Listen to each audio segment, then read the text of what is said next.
어이, 위험하게 그걸 들고 사람하고 부딪히면 안 되지. 손님, 죄송합니다. 이런 고급 식당에서는 이러면 안 돼요. 사장님 부르라고 할까? 아니, 제가 부딪힌 게 아닌데. 어라? 그냥 사과를 하면 되는데 왜 일을 크게 만들지? 아닙니다. 표정이 아닌 게 아닌데? 무지 기분이 나쁜 것 같은데? 오늘 이야기 속 주인공은 60세 강희찬 씨입니다. 그리고 그의 딸과 예비 사돈에 관한 이야기이죠. 강 씨는 살다 이런 경험은 처음이었습니다. 아니, 굳이 말하자면 처음은 아니었습니다. 이곳이 상결례장이 아니라 길거리 포장마차였다면 말이죠. 술집에서도 눈살을 찌푸리며 봤을 광경을 강 씨는 식당에서 바로 눈앞에서 목격하게 되었습니다. 아니, 겪게 되었습니다. 첫 만남의 소주를 3병이나 마시는 건 어느 나라 예절인지 묻고 싶었습니다. 그럴 거면 상견례를 하러 나올 게 아니라 차라리 술 모임에나 나가라고 역정을 내고 싶었습니다. 얼마나 강씨 가족을 우습게 봤으면 이럴 수 있는지 우라통이 터졌습니다. 어쩌면 상견례 전에도 그런 조짐은 있었습니다. 설마 했을 뿐이었습니다. 어쩌면 하늘이 마지막으로 강씨 가족에게 준 기회일지도 몰랐습니다. 술주정뱅이 바깥 사돈을 두고 싶지도 않고 내 딸이 이런 시아버지를 얻는 건 더더욱 끔찍했습니다. 이렇게 어려운 자리에서도 이러는데 사석에서는 어떤 개차반이 될지 몰랐습니다. 강 씨는 결단을 내려야 했습니다. 강 씨는 딸이 둘 있었습니다. 큰딸이 30이고 둘째 딸은 28이었습니다. 둘 다 대학을 졸업해서 직장에 다니고 있었는데 강 씨 부부와 함께 살고 있었습니다. 그리고 그중 큰딸이 결혼을 앞두고 있었죠. 지우 결혼하면 아빠 서운해서 어떡하니? 아내의 말에 강 씨는 한숨을 푹 내쉬었습니다. 아내의 말이 사실이었으니 말이죠. 에이, 다 큰딸 시집 가면 좋지. 좋은 사람하고 결혼하면 좋지. 서운해하지 마요. 자주 놀러 올 테니까. 오래 끼고 살아서 그런지 유독 허전한 기분이 들었습니다. 그렇다고 내 딸을 데려가는 남자는 도둑놈이라고 손가락질 하고 싶은 마음은 아니었습니다. 그저 내 딸을 사랑해주는 좋은 사람과 행복하길 바랄 뿐이었습니다. 난 착한 거 같아서 좋던데. 아내가 과일을 입에 넣으며 마음에 든다는 듯이 고개를 끄덕였습니다. 딸이 남자친구와 만난 지 1년이 됐는데 그동안 서너 번 본 적이 있었습니다. 바깥에서 밥 먹은 것이 전부였지만 그래도 나쁜 느낌은 아니었습니다. 무엇보다 딸이 좋아하니 이것저것 재보지도 않았습니다. 그리고 강 씨 부부는 다음 날 딸의 남자친구를 만나기로 되어 있었습니다. 이번에는 강 씨의 집에 정식으로 인사를 오는 것이었습니다. 그래서 장을 그렇게나 많이 봐왔어? 처음으로 초대하는 거니까 나도 잘 보이고 싶지.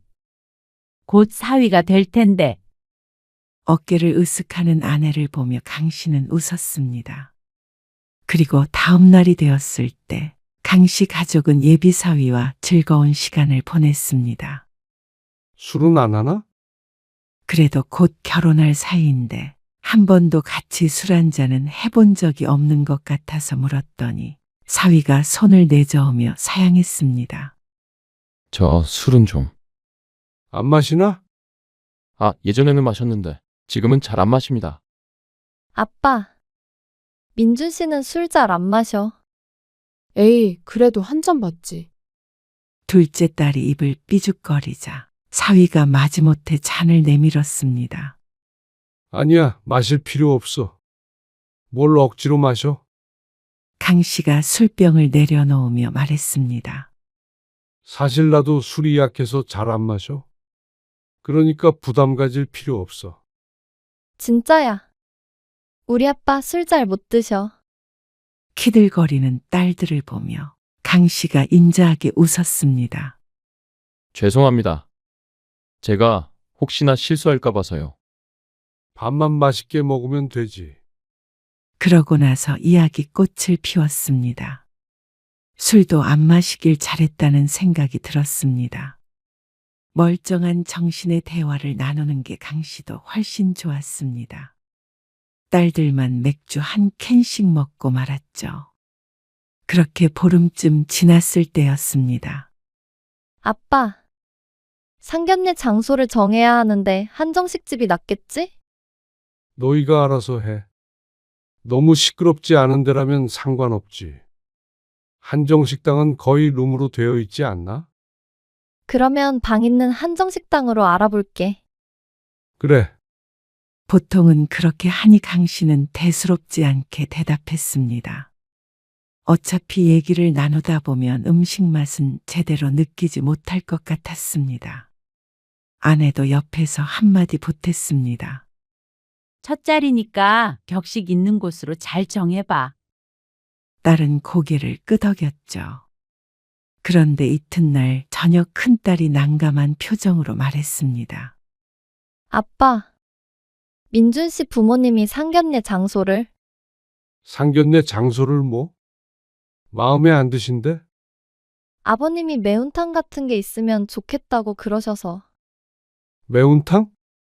그럼 횟집 같은 곳? 그러신가 봐. 매운탕이 있어야 술 드시기 좋다고. 딸의 입에서 나온 단어에 강 씨 부부는 당황스러웠습니다.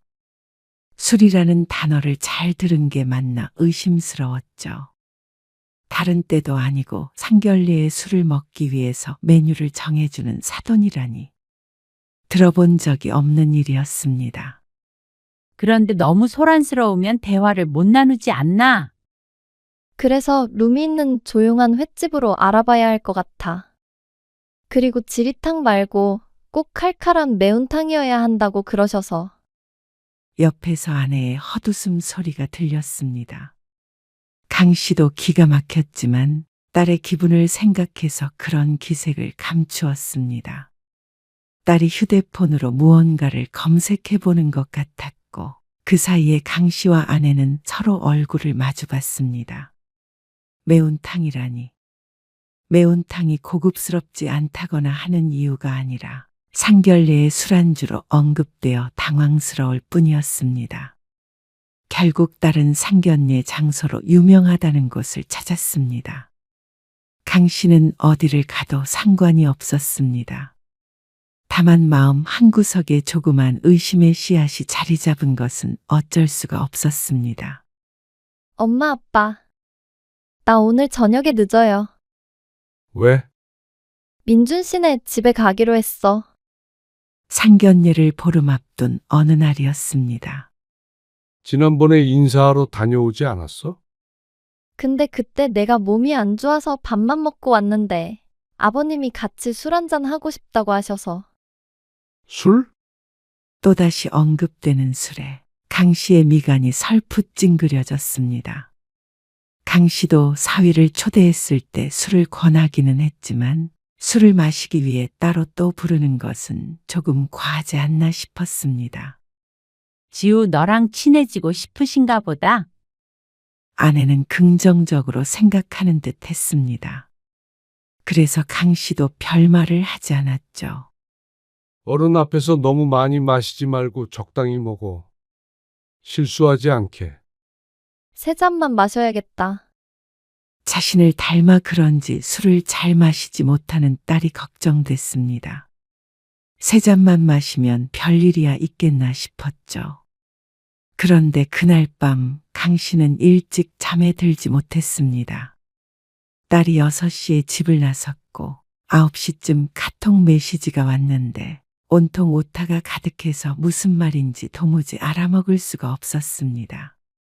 대략적으로 해석해보자면 아직도 술자리가 이어지고 있다는 말 같았습니다. 아직 그 집에 있다는데 사위에게 전화해보기도 그래서 딸의 연락만 기다렸지만 10시가 지나도 11시가 지나도 출발한다는 연락이 없었습니다. 7시부터 있었을 텐데 식사 자리가 너무 길었습니다. 여자애를 이렇게 늦은 시간까지 붙잡아두나 싶어서 화가 나기도 했죠. 아직도 안 들어왔어요? 안방에서 TV를 보고 있다가 잠깐 잠들었는지 아내가 눈을 반쯤 감은 상태로 거실로 나왔습니다. 소파에 앉아있던 강 씨가 고개를 가로저었습니다. 벌써 자정이 지나가고 있었습니다. 안 되겠다. 나가보든지 해야지. 나가면 어떻게 하게요? 그런다고 와요? 그러면 어떡해? 술 많이 마신 것 같은데 엉뚱한데 자빠져 있으면. 민준이가 어련히 잘 챙기겠어요. 아내의 말에 강 씨가 다시 자리에 앉기는 했지만 걱정이 사라지는 것은 아니었습니다. 잘 챙길 만한 사람이었으면 연락처도 알고 있는데 강 씨에게 문자 한 통이라도 줘야 정상이라고 생각했습니다. 같이 사는 걸 뻔히 아니까 말이죠. 딸에게 카톡을 해도 답장이 없었습니다.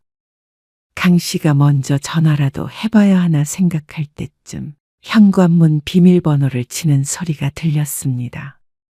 그런데 문을 열지 못하고 자꾸만 엉뚱한 번호를 치는 듯했죠.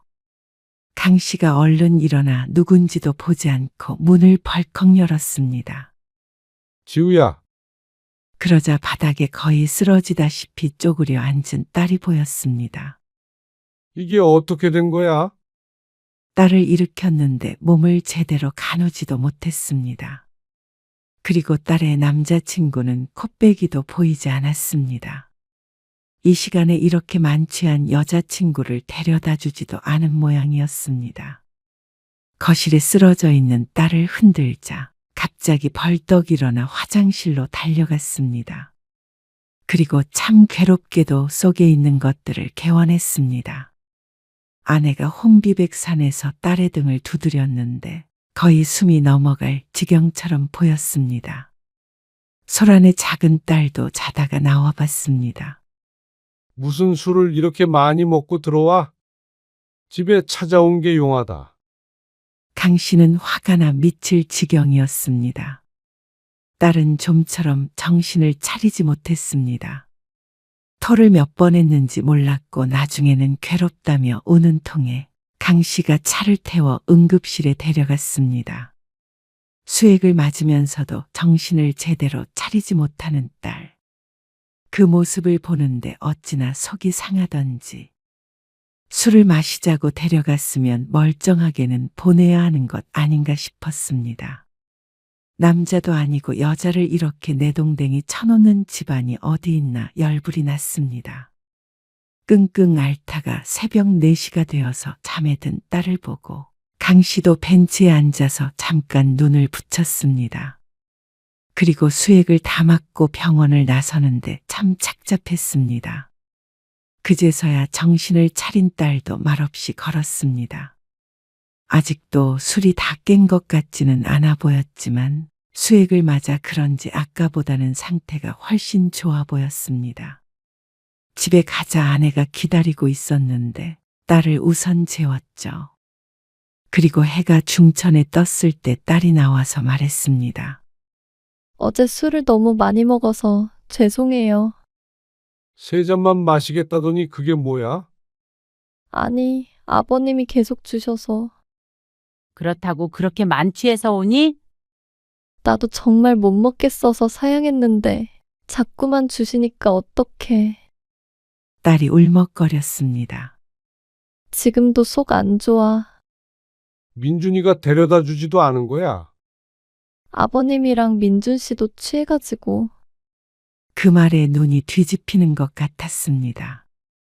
야심한 밤에 정신도 못 차리는 딸을 택시에 혼자 태워보냈다고 하는데 좋아할 아빠가 어디 있나 싶었습니다.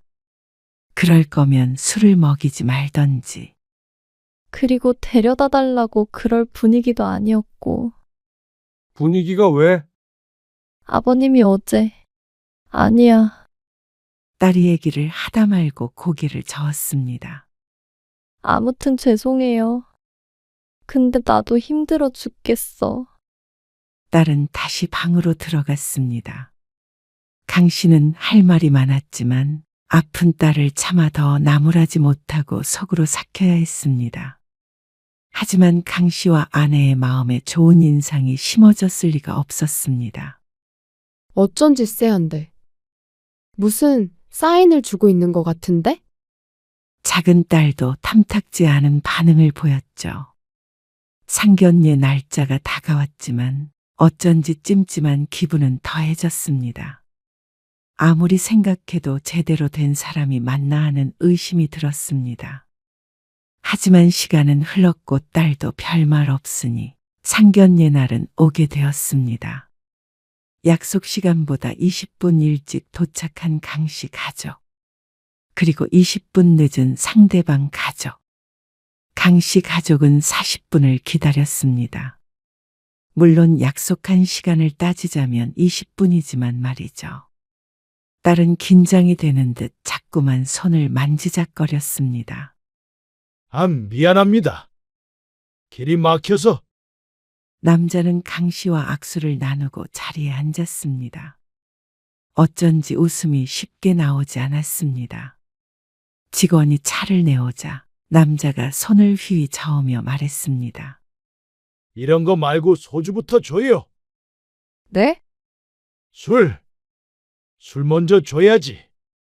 강 씨는 당황했습니다. 아직 인사도 제대로 나누기 전인데 술부터 찾으니 당연했습니다. 술 드시죠?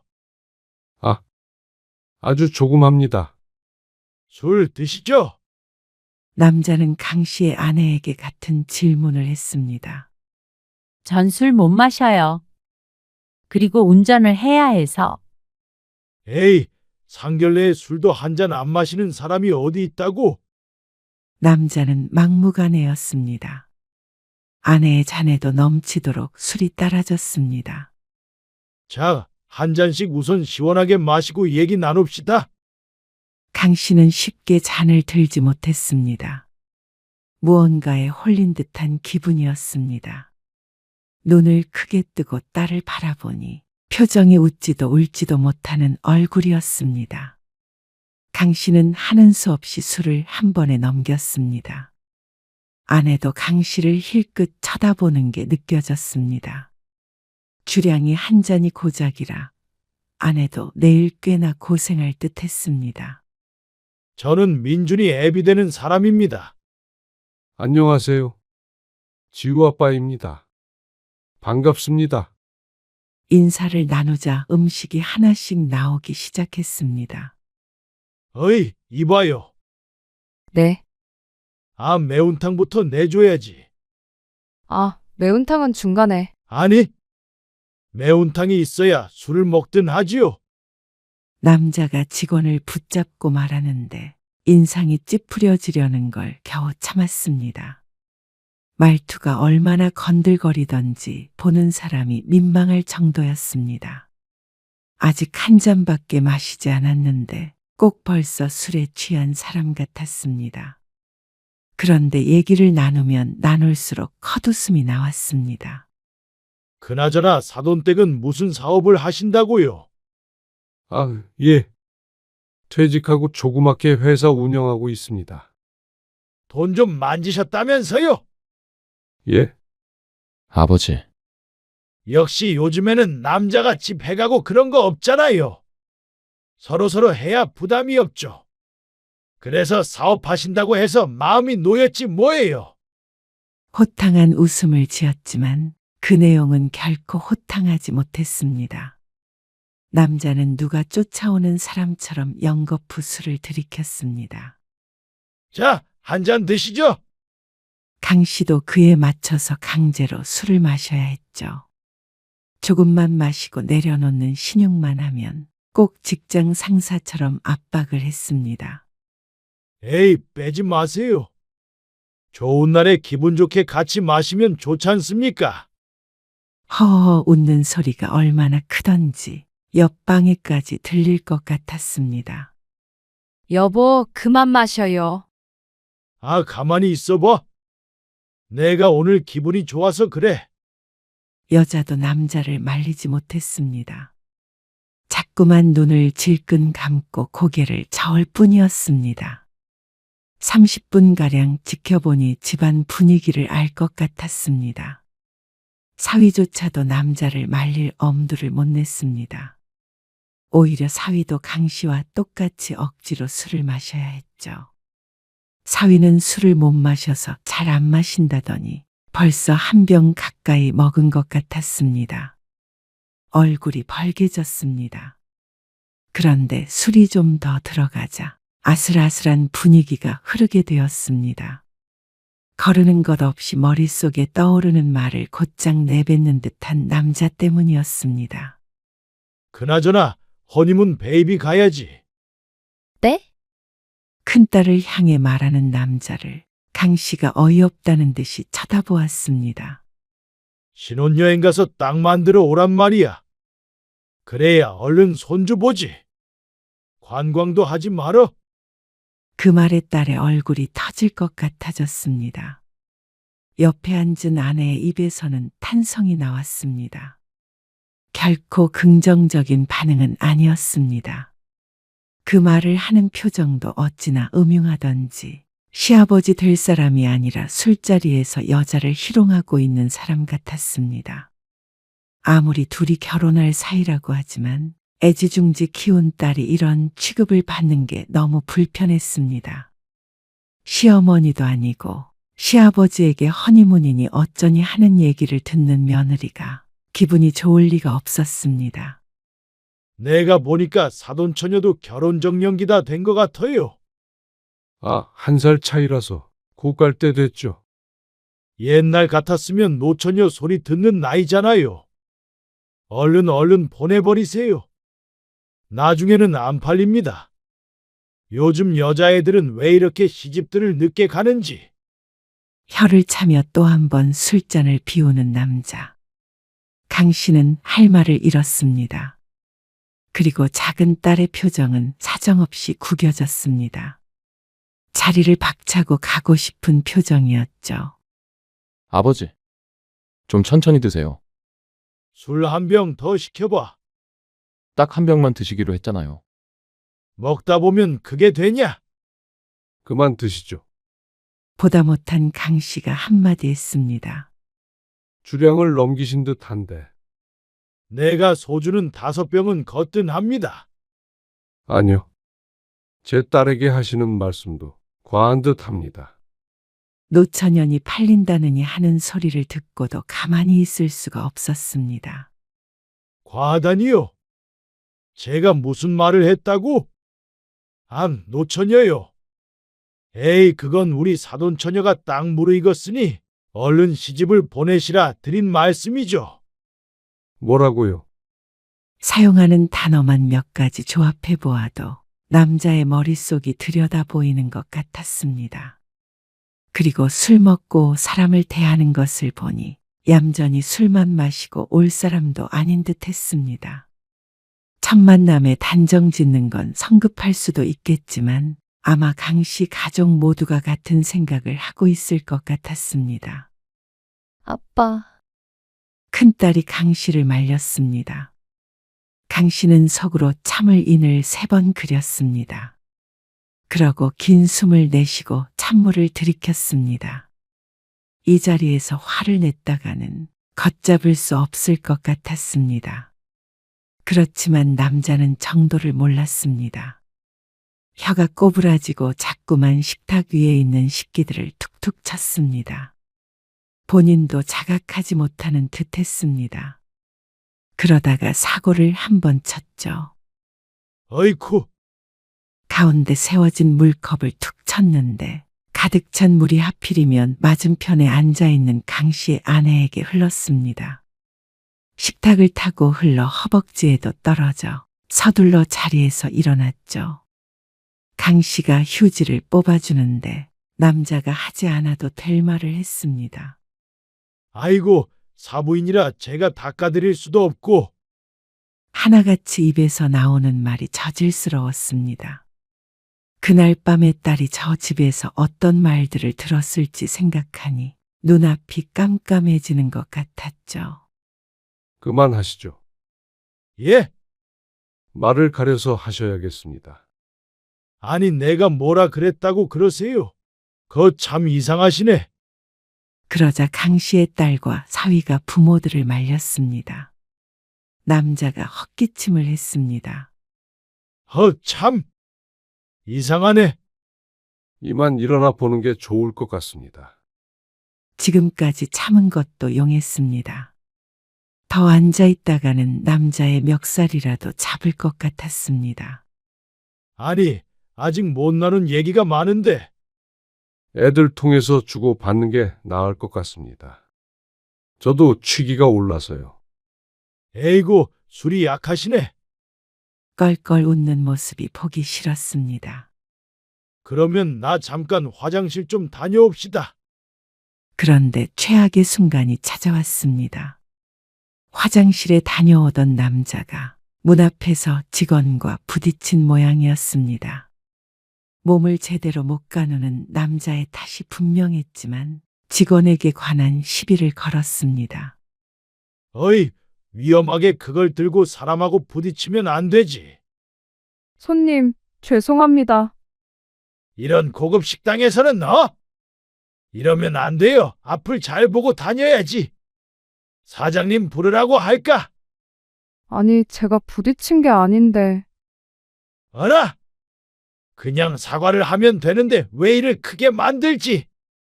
아닙니다. 표정이 아닌 게 아닌데? 무지 기분이 나쁜 것 같은데? 아니라고요. 주정뱅이에게 다소 짜증이 묻어나는 음색으로 대꾸한 직원. 그런데 화난 목소리는 엉뚱한 곳에서 들려왔습니다. 이봐요. 여기는 손님한테 그런 식으로 말해요? 민준 씨, 제발 그만 좀 해. 아까부터 정말 나 많이 참고 있어. 아니, 지우야. 이 사람이 아니라고요. 이렇게 했잖아. 너도 들었지? 가만히 있던 딸의 남자친구가 꼭 제 아버지 같은 얼굴을 하고 있었습니다. 그 순간 실수할까봐 이제는 술을 잘 안 마시려고 한다는 예비사위의 말이 떠올랐습니다. 머릿속이 번뜩거렸습니다. 이제 알 것 같았습니다. 콩 심은 데 콩 나고 팥 심은 데 팥 난다고 했습니다.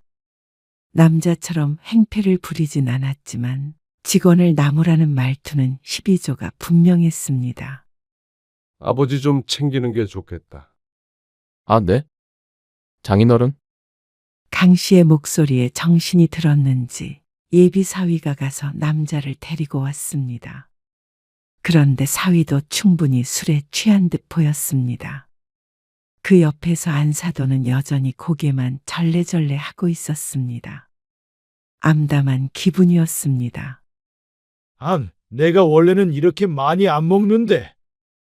기분이 좋아서 과음 좀 했습니다. 뜬금없이 경례를 하면서 말을 하는 남자. 이제는 헛웃음도 나오지 않았습니다. 그럼 저희는 이만 가보도록 하겠습니다. 강 씨가 상대방 대답을 듣지 않고 돌아섰습니다. 그리고 아내와 딸도 그 뒤를 따라왔습니다.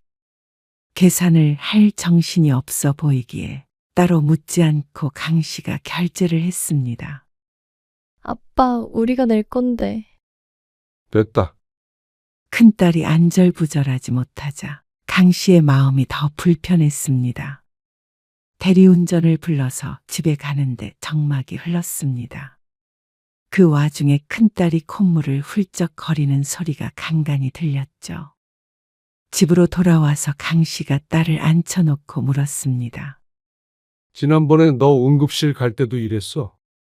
그러자 딸이 고개를 떨구며 대답했습니다. 이 정도는 아닌데 좀 그러긴 하셨어. 많이 취하셔서. 강 씨가 숨을 길게 내뱉으며 천장을 바라보았습니다.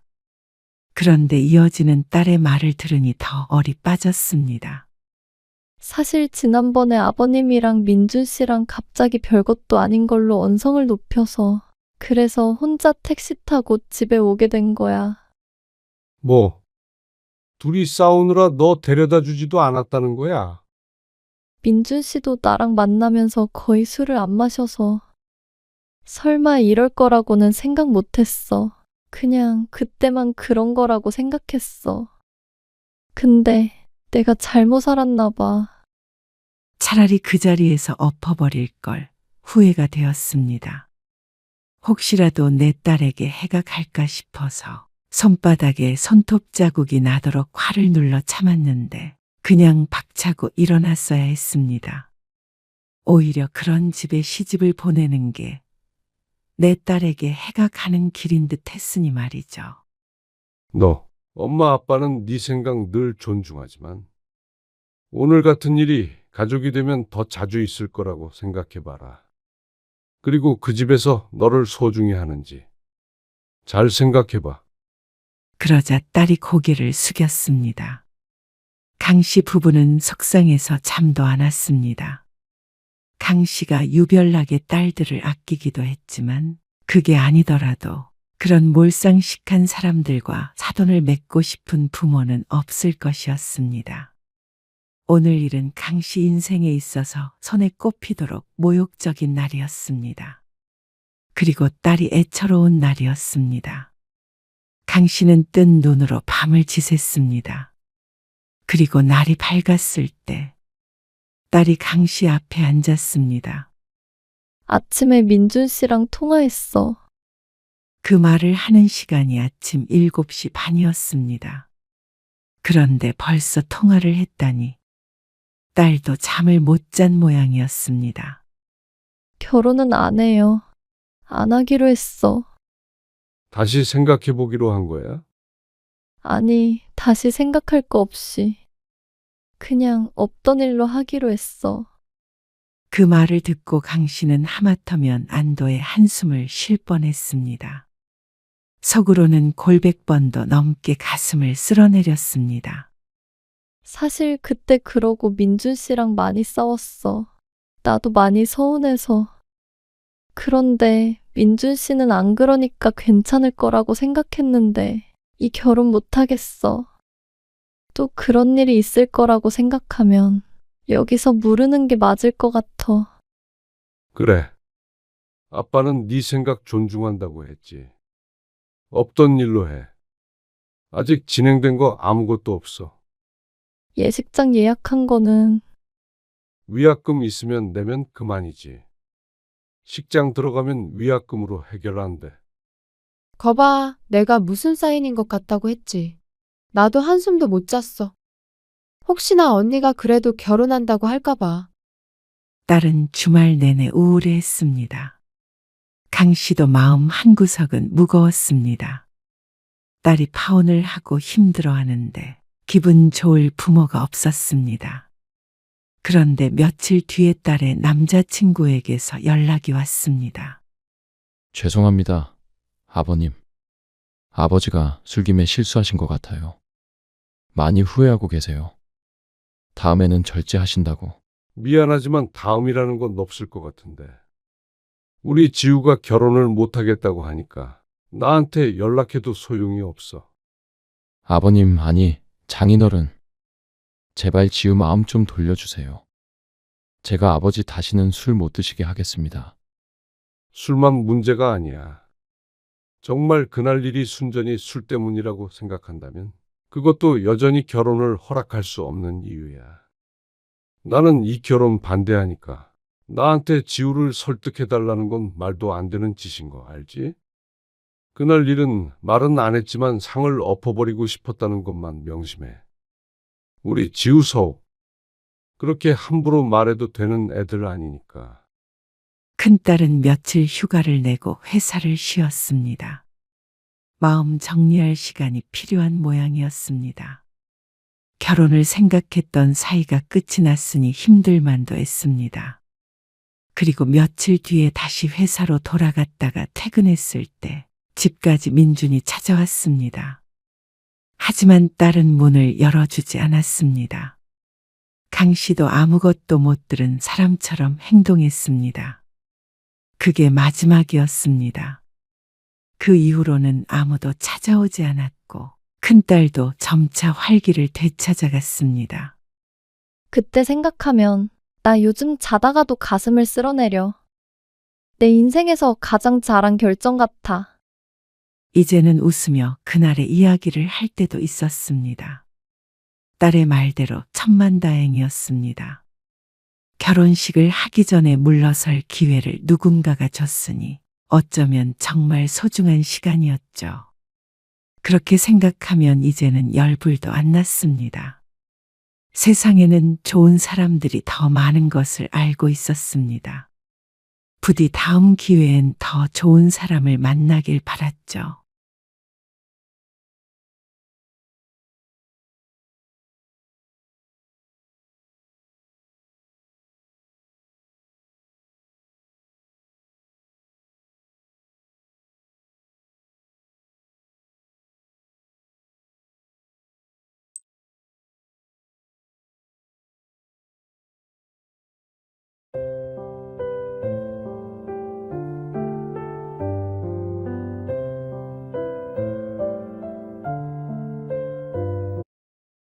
사실 애들한테 말해놨어.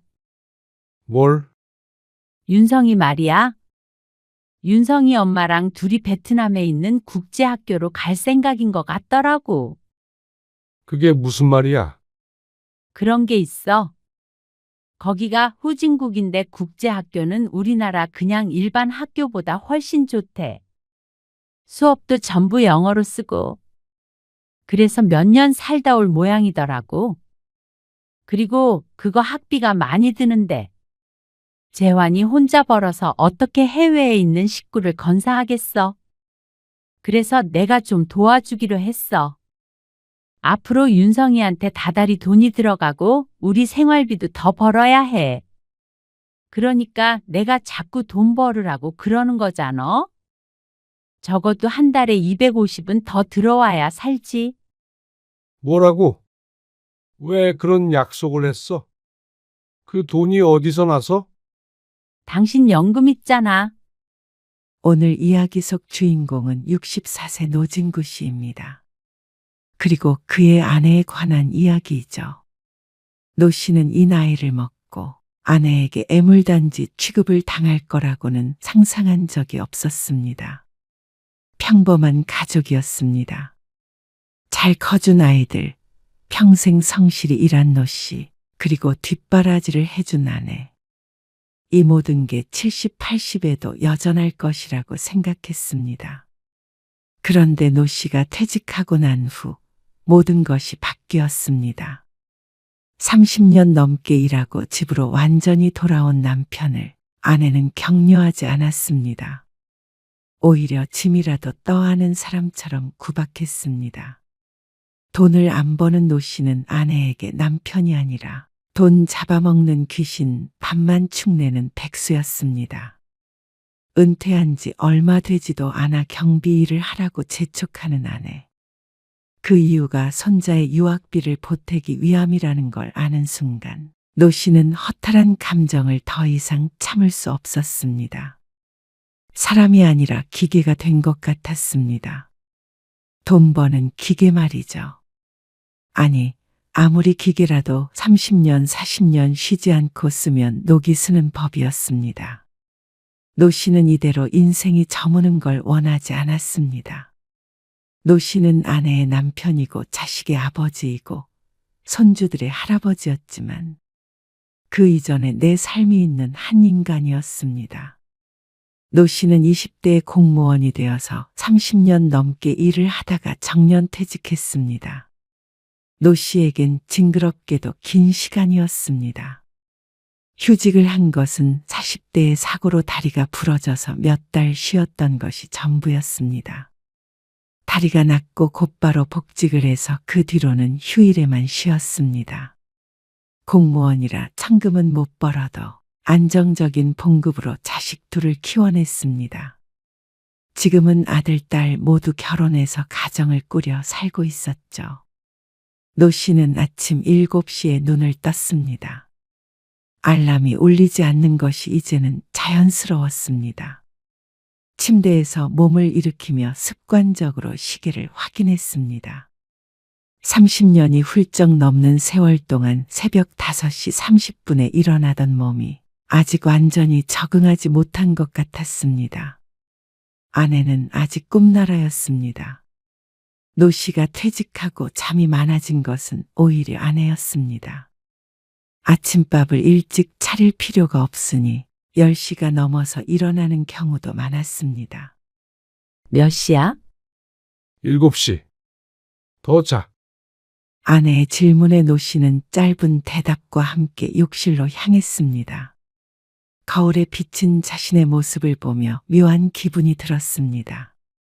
면도를 할 필요도 없고 정장을 입을 일도 없었습니다. 편한 반팔 티셔츠에 반바지를 입고 생활했고 집 앞 슈퍼도 같은 복장이었습니다.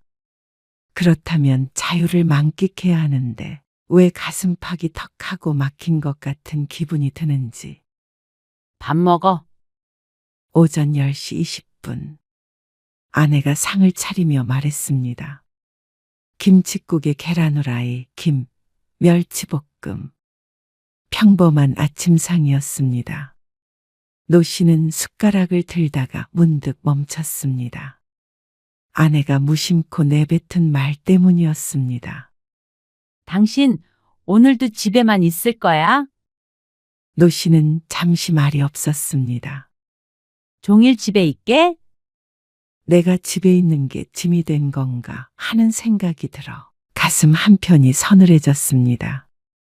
오늘은 집에 있으려고. 오늘은 무슨 오늘? 언제는 또 나갔던 것처럼 얘기하네. 나가서 할 일이 있어야 나가지.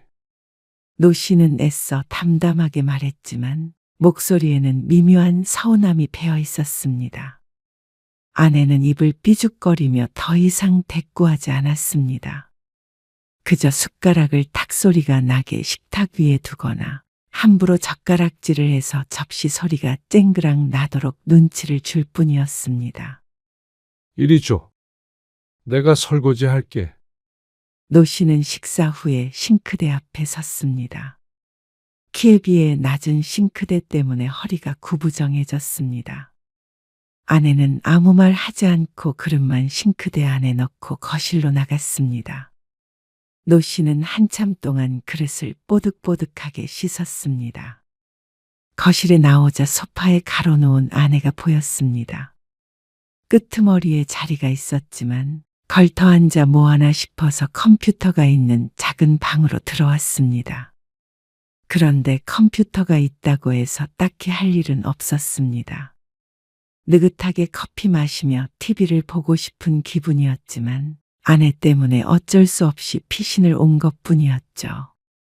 앉아서 인터넷으로 뉴스를 보기도 하고 책장에서 책을 꺼내 읽기도 했습니다.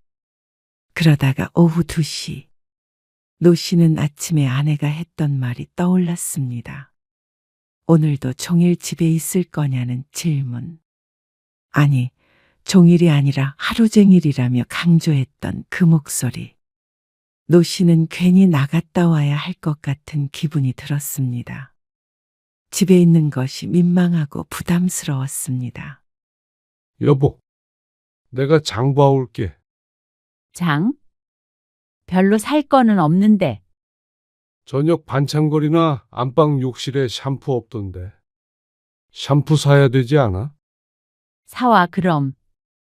아내는 귀찮다는 듯 한숨을 쉬었습니다. 고기도 좀 사오던가? 찌개용으로? 혼자서 마트에 간 노 씨는 이상하게 어색했습니다. 평일 오후에 혼자서 장을 보고 있는 사람들은 남자보단 여성이 더 많았습니다. 필요한 것들을 좀 사고 정육 코너 앞에 섰는데 노 씨는 고개를 갸웃거렸습니다. 돼지고기를 사오라고 했는데 찌개는 어떤 부위로 사야 하는지 헷갈렸습니다. 결국 아내에게 전화를 걸었습니다.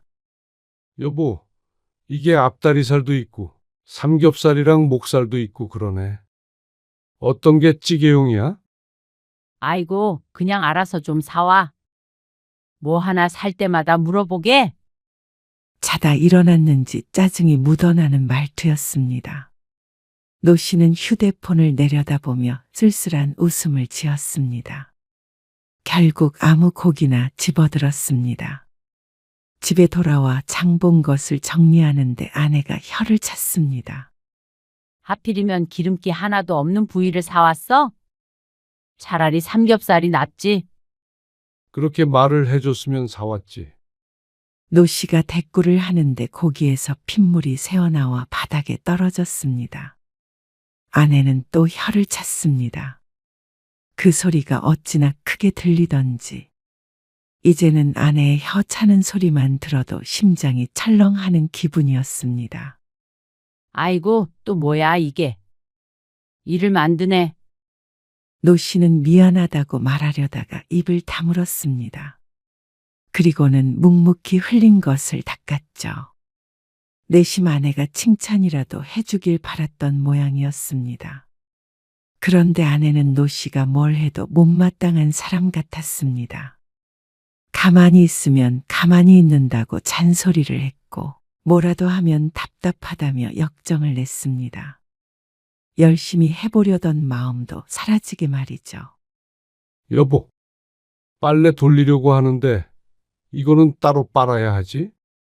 블라우스처럼 보이는 아내의 옷을 들어 올리며 묻자 아내가 대답도 안 하고 고개를 끄덕였습니다. 노 씨는 퇴직 후에 집에서 시간을 보내면서 집안일을 많이 도와주고 싶었습니다. 노 씨가 늘 일을 하느라 주말이 아니라면 아내를 많이 도와주기가 힘들었는데 평생 전업주부로 집안일을 해온 아내도 조금 쉬었으면 하는 마음이었습니다. 아직은 서툴지만 하나하나 배워가면 된다고 생각했습니다. 당신은 집에서 빨래나 돌리고 있으면 안 답답해? 뭐? 갑자기 웬 시비를 거나 싶을 정도로 비꼬는 말투였습니다. 아니, 어디 잘 나가지도 않고 그러고 있으니까 그렇지. 남자가? 남자랑 그게 무슨 상관이야? 남들은 퇴직했어도 사업 구상하고 그러느라 바쁘던데. 하지만 노 씨는 사업을 할 마음이 크지 않았습니다. 기회가 되면 부동산 투자 공부를 하기 위해서 학원을 다녀볼까 생각은 하고 있었습니다. 배워두면 쓸모가 있을 것 같아서 말이죠. 그런데 아내는 노 씨가 당장 돈을 안 버는 것에 불만이 있는 것처럼 보였습니다. 주변에 그런 사람이 많은 모양이었죠. 당신 어디가? 며칠 뒤에 오전부터 화장을 하는 아내가 의아해 물었습니다. 립스틱을 바르며 흥얼거리듯 말했습니다. 당신이 안 나간다니까 답답한 사람이 나가야지요. 집도 좁은데 둘이서 북적북적 뭘 하나요? 꼭 노래를 부르듯이 놀리듯이 하는 대답에 노 씨의 미간에 실금이 갔습니다. 어디 가는데 그래? 친구들 만나러 가. 다음 달에 나 제주도 간다고 했잖아. 그것 때문에 상의할 게 있어서.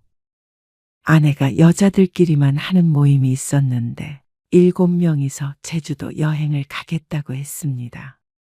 노 씨도 흔쾌히 그러라고 했죠. 그것뿐이면 노 씨도 기분 나쁠 일이 전혀 없었습니다. 아내도 가족이 아닌 자신의 인생이 있으니 말이죠. 이번에 같이 가는 지숙이 있지? 걔 남편이 세무사라고 말했나? 지난번에 들은 것 같네. 너무 좋은 직업 같아? 여행도 자유롭게 다니고 돈도 많이 벌고 무엇보다 정년도 없잖아. 그러면서 노 씨를 힐끔 쳐다보다가 마저 화장을 했습니다. 그리고 영선이네는 식당 하니까 직원 두고 놀러 다니잖아. 에효, 뭐가 됐든 공무원보다는 나은 것 같네. 월급은 쥐똥만큼 주는데 정년은 한 75살로 해야 하는 거 아니야? 100세 시대에. 연금이 있잖아. 노 씨는 모아둔 돈과 연금이면 그래도 남들에게 아쉬운 소리 하지 않고 살 수 있다고 생각했습니다. 아내와 둘이서 먹고 싶은 거 먹고 자식에게 손 벌리지 않고 그렇게만 살아도 잘 산 인생이 아닌가 싶었죠. 그런데 아내는 그 이상을 바랐던 것 같았습니다. 나이 들어서 떵떵거리면서 살고 있는 거 보면 부럽지 뭐. 당신은 뭐 한다고 공무원 시험을 본 거야? 어차피 볼 거면 세무사 같은 거나 하지. 거울에 집중하며 대수롭지 않은 듯 말을 하는 아내를 노 씨는 지긋한 눈빛으로 바라보다 뒤돌았습니다. 아내의 질문인지 혼잣말인지 모를 말에 대답할 말이 없었습니다. 소파에 앉아 TV에 집중했지만 아내의 용건은 끝이 안 났습니다. 아, 희경이네 남편은 옛날에 한번 망했던 그 사업 있지? 그거 아직도 하는데 돈 잘 번다네. 부동산 투자해서 월세도 꼬박꼬박 들어오고. 왜 화장을 해도 거실에서 하는 것인지 몰랐습니다. 공무원에서 평생 당신이랑 애들 먹여 살렸어. 시집 장가 다 보내고 퇴직해서도 돈 꼬박꼬박 나오는데 왜 불만이야? 노 씨도 더 이상 참지 못하고 한마디 했습니다. 다툼이 싫어 두루뭉술 넘어가는 게 보통이었는데 오늘따라 듣기가 참 괴로웠습니다. 그냥 하는 소리지. 왜 그렇게 예민해? 아내는 노 씨가 한마디 했다고 입을 삐죽거리며 말했습니다. 그 뒤로는 더 이상 말을 덧붙이지 않았습니다. 빠르게 외출 준비를 마치고 답답하다는 듯이 일어났습니다. 저녁 먹을 때는 올 거야. 저녁도 먹고 올 거야. 아무튼 나만 보면 밥 타령. 그러고서 쌩하게 나가버리는 아내. 노 씨는 닫힌 현관문을 한참 바라보았습니다. 아내의 태도가 이해가 가지 않았습니다. 노 씨가 집에서 아무것도 안 하고 빈둥대는 것도 아니었고 그렇다고 나가서 흥청망청 돈을 쓰는 것도 아니었습니다. 그런데 아내는 노 씨를 꼭 집에서 아무것도 안 하고 돈도 안 벌면서 벌어둔 돈만 까먹는 존재를 바라보듯 했습니다. 제주도 여행 가는 것조차 노 씨의 연금으로 가는 것일 텐데 말이죠. 어째서 집에서 이런 취급을 받아야 하나 생각하면 가슴이 조이듯 아팠습니다. 서글펐습니다. 노 씨는 혼자 부엌으로 가서 아침에 먹었던 국을 데웠습니다. 밥을 조금 덜어놓고 혼자 조용히 식사를 했습니다. 그런데 얹힌 듯 속이 답답했습니다. 눈칫밥도 밥이라고 아내에게 몇 마디 들으니 속이 부대낀 모양이었습니다. 저녁도 점심과 마찬가지로 대충 먹었습니다. 아내는 늦게 들어올 듯 했습니다. 차라리 잘 됐다고 생각했습니다. 아내도 노 씨가 집에 있는 게 불편하다고 했지만 이제는 노 씨도 마찬가지였습니다. 같은 공간에 있어봤자 다정한 한마디 듣지도 못하니까 차라리 혼자 있는 게 나을 것 같았습니다. 그 순간 왜 머릿속에 이혼 생각이 스쳤는지 몰랐습니다. 하지만 금방 고개를 저었습니다. 말도 안 되는 생각이었습니다. 그냥 저녁 늦게 집에 돌아온 아내가 씻고 나오더니 노 씨에게 물었습니다. 요즘 물가 봐. 당신도 마트 다녀보니까 알겠지? 연금으로는 못 살아. 그리고 앞으로는 더 그럴 거고. 부부가 생활하려면 한 달에 얼마 있어야 된다 그랬지? 뉴스에도 나오고 그러잖아. 무슨 말이 하고 싶은 거야? 뭐라도 제2의 직업을 가져야 한다는 거지. 꼭 사업이 아니더라도. 그게 쉬워? 나도 나중에 부동산 같은 거 공부해 보려고 생각은 하고 있으니까 걱정 마. 부동산 투자는 아무나 하나? 그리고 목돈 들어가는데 잘못되면? 언제는 사업하라며. 내 생각엔 다달이 들어오는 돈이 있어야 할 것 같아. 매달 꼬박꼬박 월급 받다가 안 받으니까 불안해. 그럼 당장 일하러 나가라는 소리야? 할 수 있는 일이 은근히 많겠더라고. 경비라던가 은퇴하고 남자들 그런 거 많이 한다던데? 뭐? 경비? 노 씨가 퇴직하고 몇 년이 지난 것도 아니었습니다. 1년도 되지 않았는데 자꾸만 다시 생활전선에 뛰어들으라고 뒤에서 떠미는 아내가 기가 막혔습니다. 경비도 못할 것도 없지만 노 씨도 숨을 돌릴 시간이 필요했습니다. 정 필요하다면 무슨 일이든 가리지 않고 하겠지만 지금은 그럴 이유가 없다고 생각했습니다. 충분히 먹고 살고 있는데 왜 자꾸 돈돈거리면서 사람을 못 살게 구는지 몰랐습니다. 차라리 다시 직장으로 돌아가고 싶었습니다. 퇴직 후에 나온 세상이 혹독한 것이 아니라 오히려 집이 더 노 씨에게 가혹한 듯 했습니다. 그러는 당신은 왜 나한테만 자꾸 일하라고 해? 당신이 할 생각은 없어? 아내에게 싫은 소리도 별로 해본 적이 없었습니다. 말수가 적다고 아내는 때로는 답답해했지만 노 씨는 말을 아낀 것이지 감정이 없는 게 아니었습니다. 지렁이도 밟으면 꿈틀한다고 노 씨도 매일같이 계속되는 아내의 핀잔에 초연하게 굴기가 힘들었습니다. 뭐?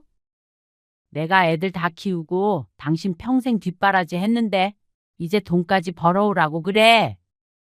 그럼 뭐 내가 일하면 당신은 내 밥 안 얻어먹고 살 거야?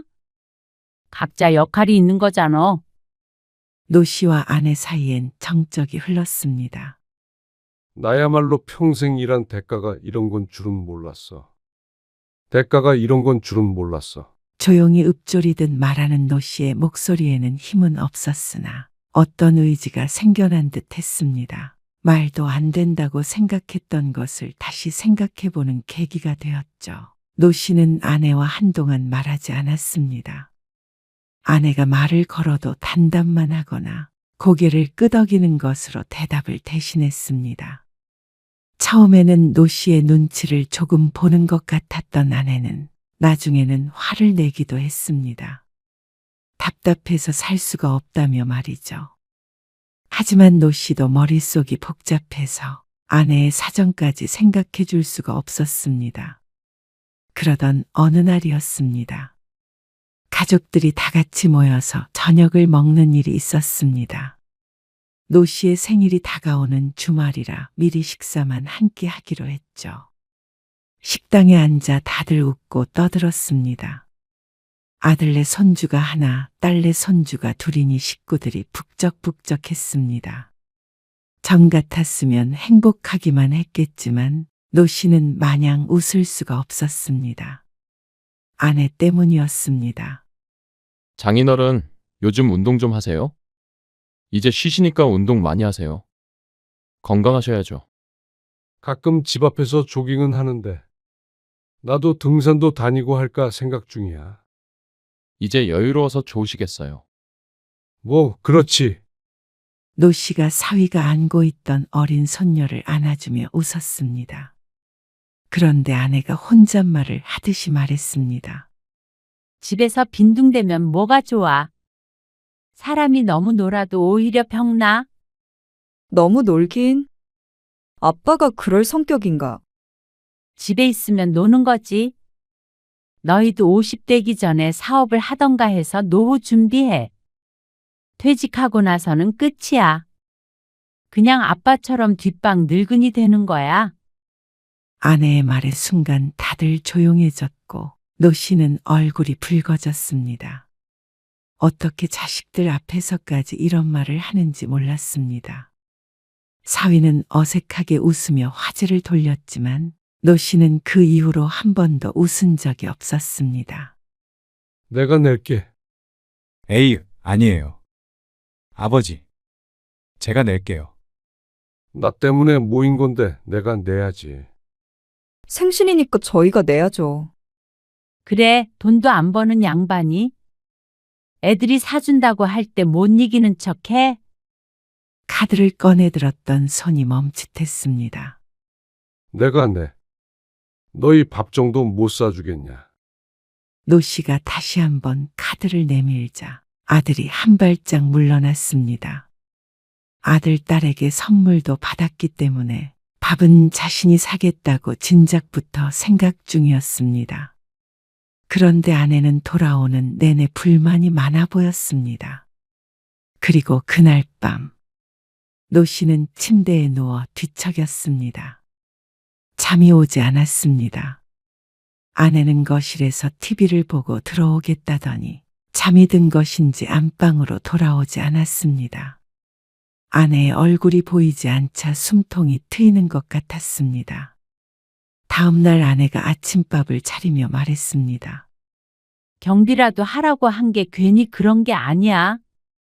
갑자기 무슨 말을 하나 싶어서 뉴스를 보다가 고개를 돌려 아내를 바라보았습니다. 그러자 하는 소리가 너무나도 놀라웠습니다. 사실 애들한테 말해놨어. 뭘? 윤성이 말이야. 윤성이 엄마랑 둘이 베트남에 있는 국제학교로 갈 생각인 것 같더라고. 그게 무슨 말이야? 그런 게 있어. 거기가 후진국인데 국제학교는 우리나라 그냥 일반 학교보다 훨씬 좋대. 수업도 전부 영어로 쓰고. 그래서 몇 년 살다 올 모양이더라고. 그리고 그거 학비가 많이 드는데. 재환이 혼자 벌어서 어떻게 해외에 있는 식구를 건사하겠어. 그래서 내가 좀 도와주기로 했어. 도무지 처음부터 끝까지 무슨 말인지 알 수가 없었습니다. 어려운 말도 아니지만 머리에 쉽게 입력이 되지 않았죠. 앞으로 윤성이한테 다달이 돈이 들어가고 그러면 우리 생활비가 줄잖아. 그러니까 내가 자꾸 돈 벌으라고 그러는 거잖아. 적어도 한 달에 250은 더 벌어와야 살지. 뭐라고? 왜 그런 약속을 했어? 그 돈이 어디서 나서? 당신 연금 있잖아. 너무나도 당연하다는 듯이 말하는 아내를 보며 노 씨는 웃음기 없는 헛웃음을 지었습니다. 내 연금을 어떻게 쓸지 나한테는 상의도 안 해. 우리 손자 유학 간다는데 할머니가 돈도 못 보태줘? 그렇다고 노후 자금을 줘버리는 사람이 어디 있어. 그렇게는 안 돼. 이미 해줄 만큼 해줬는데 무슨 손자 유학까지 보낸다고? 우리가 보내는 게 아니라 보태준다는 거지? 그 말이 그 말이랑 뭐가 달라? 언제는 연금이 적어서 연금만으로는 못 산다더니 그걸 줄 생각을 해? 그래 놓고는 나보고 경비 일 알아보라고? 경비 무시해? 월급 꼬박꼬박 나오고 얼마나 좋아. 당신도 돈을 벌어야 자존감이 좀 생길 거 아니야. 내 자존감을 무너뜨리는 사람은 당신밖에 없어. 사람을 이렇게나 도구 취급을 할 수 있나 싶었습니다. 이건 남편으로서가 아니라 인간으로서 최소한의 존중도 안 하는 것 같았습니다. 어제 자식들 앞에서 비참한 꼴을 당하고 밤새 생각했던 발을 노 씨가 입 밖으로 꺼냈습니다. 당신이 가서 하던가. 내가 이제 와서 무슨 일을 해? 지난번부터 당신 너무한 거 아니야? 왜 못해? 사진 멀쩡한데. 당신이 가서 경비를 하든 마트를 다니든 해. 여보, 그렇게 돈이 필요하면 당신이 벌어와. 나는 이제 지쳤어. 어떻게 그렇게 무책임한 말을 해? 당신이 그러고도 가장이야? 가장도 못 해먹겠다.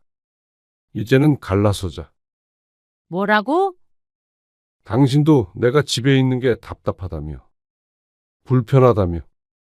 그리고 돈 못 버는 남편은 친구 남편보다 못하다며. 나랑 같이 살 이유가 없잖아. 내가 언제 그렇게 말했어? 이혼이라니? 당신 진심이야? 어떻게 이혼이란 말이 나와? 노 씨라고 쉽게 결정했을 리는 없었습니다. 수많은 밤 동안 생각하고 또 생각했던 것이었습니다. 매일 아내에게 자존심이 깎여나갈 때마다 아내에 대한 정도 같이 깎였습니다. 이제는 노 씨도 아내를 보면 가슴이 답답했습니다. 밥 한 끼도 마음대로 못 먹고 눈치를 봐야 하는 현실이 비참했습니다. 그리고 불행했습니다. 아내는 계속해서 노 씨에게 따졌습니다. 어떻게 그런 말을 하냐며 흐느끼기도 했고 화를 내기도 했습니다. 하지만 은퇴 후 겪은 모든 서러움, 모욕감. 노 씨는 잊을 수가 없었습니다. 노 씨는 더 이상 아내의 말을 들으려 하지 않았습니다. 침실로 들어가 문을 닫아버렸죠. 다음 날 아내는 아침 일찍 어딜 나갔는지 몰랐지만 보이지 않았습니다. 차라리 잘 됐다고 생각했습니다. 노 씨는 이혼 변호사를 만나기 위해 외출을 하려고 했습니다. 마음은 굳게 먹었지만 자꾸만 한숨이 났습니다. 이렇게 해야만 하는 현실이 괴로웠습니다. 그래도 어쩔 수 없어. 노 씨가 변호사와 상담을 하고 돌아오자 아내가 집에 있었습니다. 노 씨의 얼굴을 보더니 다짜고짜 말을 했습니다. 당신 이혼하면 연금도 나눠야 하는 거 알지? 그거 알아보러 아침 일찍 나갔구나. 그러자 아내가 얼굴이 벌개졌습니다. 재산 분할 철저히 해야 할 거 아니야? 당신이 나 전업주부라고 돈 안 주면 어떡해? 그럴 일 없어. 정당하게 나눌 테니까 걱정 마. 노 씨가 차분히 대꾸하자 아내는 오히려 더 화를 냈습니다. 당신 정말 이혼하려는 거야? 그래? 재산 분할에 대해서 얘기했던 사람답지 않게 이혼하기가 싫은 것처럼 보였습니다. 나이 들어서 혼자 살 수 있을 것 같아? 밥이나 해 먹고 살 수 있어? 그건 내 문제니까 걱정할 거 없어. 여보, 유학자금 때문에 그래? 그럼 당신 연금 안 건드리면 돼? 당신 나한테 화나서 충동적으로 이러는 거잖아. 지금 아니, 화난 거 아니야. 충동적인 것도 아니고 생각한 지 오래됐어. 노 씨의 말에 아내는 충격이라도 받은 듯한 얼굴이었습니다. 그 표정이 노 씨는 오히려 더 충격적이었습니다.